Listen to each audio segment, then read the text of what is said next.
Hello student. आज की class में मैं आपको इंडियन फोक आर्ट्स के बारे में बताने जा रही हूँ। और इससे पहले वाली क्लास में मैंने आपको मीडियम एंड टेक्निक के बारे में बताया था। ठीक है, तो आज हम लोग भारतीय लोक कला के बारे में पढ़ने जा रहे हैं।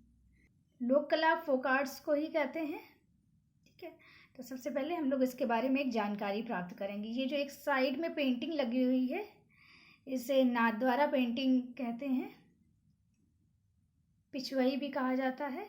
ठीक है, तो इसके बारे में बाद में बताऊंगी। सबसे पहले लोक कला के बारे में जानते हैं। ठीक है, आदि मानव के विकास के साथ साथ कला का विकास दिखाई देता है।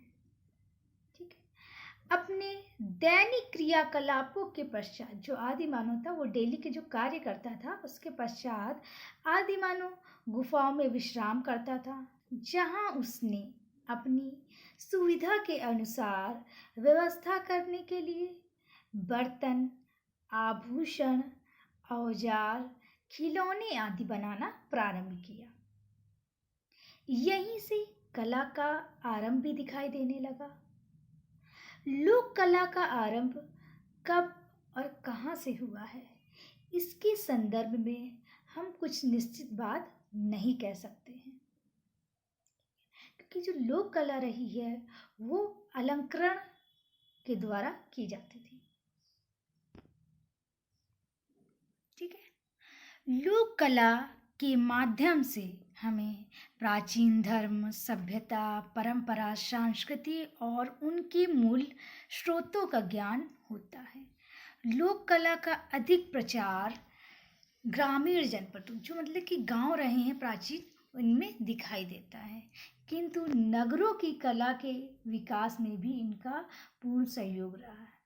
जैसे कि आप दिवाली में रंगोली बनाते हैं। ठीक है, कुछ लोग रंगोली बनी बनाई खरीद के लेके आते हैं, उनको फर्श में लगा देते हैं। तो रंगोली भी आप लोग त्योहारों में डिफरेंट डिफरेंट टाइप के बनाते हैं। तो ये जो आपका फोक आर्ट्स है रंगोली की, ये आपकी ग्रामीण जनपदों में भी दिखाई देती है और नगरों में भी दिखाई देती है। ललित कला के समान, जो ललित कलाएं हैं वो आपकी 5 रही हैं। ललित कलाओं के समान लोक कला में भी मानवीय भावनाओं को उत्कृष्ट प्रवृत्ति में देखा जाता है। जो आपके फोक आर्ट्स की जो चित्र रहे हैं, उनमें सपाट रंग भरे जाते हैं। जो फ्लैट कलर होते हैं, उनमें किसी प्रकार के वैसे कलर का यूज़ नहीं किया जाता है कि बहुत ज़्यादा शेडिंग की जाती है, रियलिस्टिक फॉर्म पे दिखाया जाता है, ऐसा कुछ नहीं किया जाता है। सपाट कलर भरे जाते हैं और आकृतियों को रेखाओं से परिसीमित किया जाता है। कहीं कहीं पर प्राकृतिक दृश्यों का भी चित्रण किया जाता है। जो आपके पटचित्र रहे हैं, उसमें डिफरेंट डिफरेंट टाइप के पेड़ बनाए जाते हैं, काफ़ी अलंकरण किया जाता है। ठीक है, प्राकृतिक दृश्यों के आधार पर बहुधा पृष्ठभूमि सपाट रहती है। मैंने आपको बताया पृष्ठभूमि आपकी फ्लैट रहेगी। चित्रों के साथ साथ खिलौनों में भी इसी प्रकार की विशेषताएं रही हैं। आकृतियों के वस्त्रों में अलंकरण की प्रवृत्ति है। रंगों की जो टोन है, यानी कि जो रंगों की तान रही है, उसके स्थान पर प्राथमिक रंगों को लगाया गया है। प्राथमिक रंग जो रहे हैं आपके 3। ठीक है, आपको पता होगा जब मैंने स्टार्टिंग में आपको प्राइमरी कलर्स बताए थे। ठीक है, तो जो आपके प्राइमरी कलर हैं वो हैं लाल, पीला और नीला। ठीक है, तो प्राथमिक कलर को ही लगाया जाता था उस पर, तथा जो बाहरी रेखा होती है वो काले रंग से बनाई जाती थी।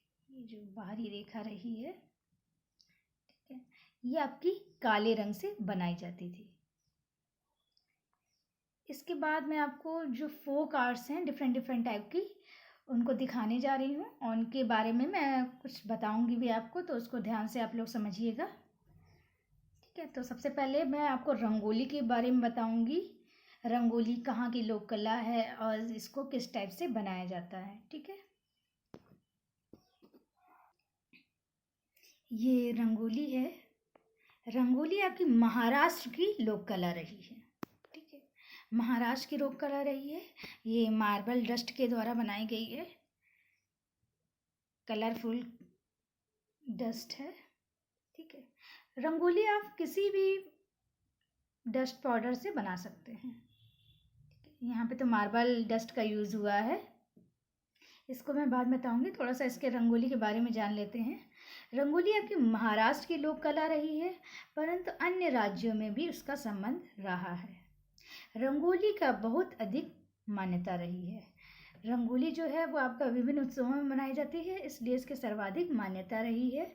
उससे संबंधित एक मिथिक प्रचलित है कि चित्रलक्षण नग्नजित भयजित के द्वारा लिखा गया है। चित्रलक्षण में भी एक कथा का वर्णन मिलता है कि एक बार एक राज्य के पुरोहित का बेटा स्वर्ग सिधार गया। तब ब्रह्मा ने कहा कि उसका रेखा चित्र फर्श पर बना दे ताकि वह उसमें प्राणों का संचार कर सके। राजा ने जमीन पर कुछ रेखाएं खींची और यहीं से रंगोली या अल्पना का प्रारंभ हुआ है। ठीक है, तो ये रंगोली के बारे में एक विशेष जानकारी थी जो आपको पता होना जरूरी है। तो ये रंगोली मैंने बताया कि ये मार्बल डस्ट से बनी हुई है। ठीक है, इसमें सूक्ष्म अलंकरण का भी प्रयोग किया गया है और बहुत ही क्लियरिटी से बनी हुई है। देख लीजिए आप लोग ध्यान से। वैसे रंगोली आप चावल के दानों को कलर करके बना सकते हैं, रवे को कलर करके बना सकते हैं, और जो आपकी आटे की भूसी होती है उसके द्वारा भी बनाया जा सकता है, अबीर से भी बनाया जा सकता है। तो डिफरेंट टाइप्स की जो डस्ट है उनसे बना सकते हैं। ठीक है, तो जो मार्बल डस्ट होता है उसमें जो कलर्स निखर के ज़्यादा अच्छे आते हैं। ठीक है, क्योंकि मार्बल डस्ट वाइट होता है प्योर, और उसमें कलर अच्छे से चढ़ जाता है। देख लीजिए आप लोग ध्यान से।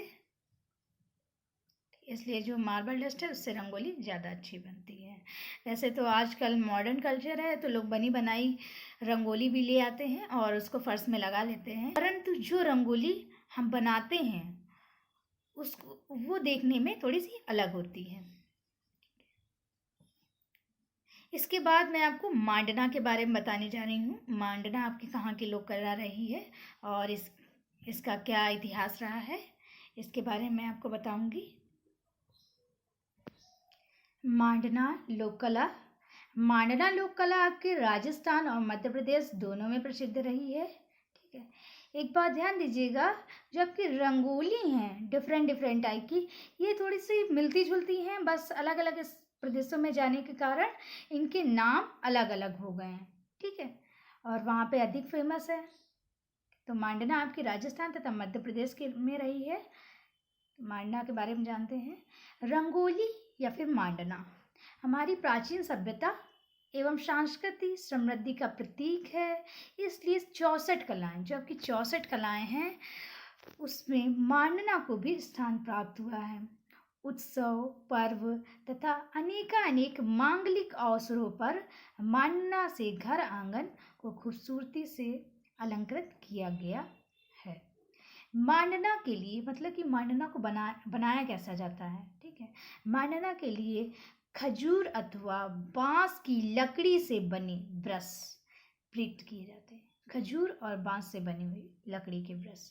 पारंपरिक रूप में स्त्रियां कपड़े की पट्टी, ध्यान दीजिएगा, कपड़े की पट्टी को सफ़ेद चौक के पाउडर में भिगोकर उसमें रंगांकन करती हैं।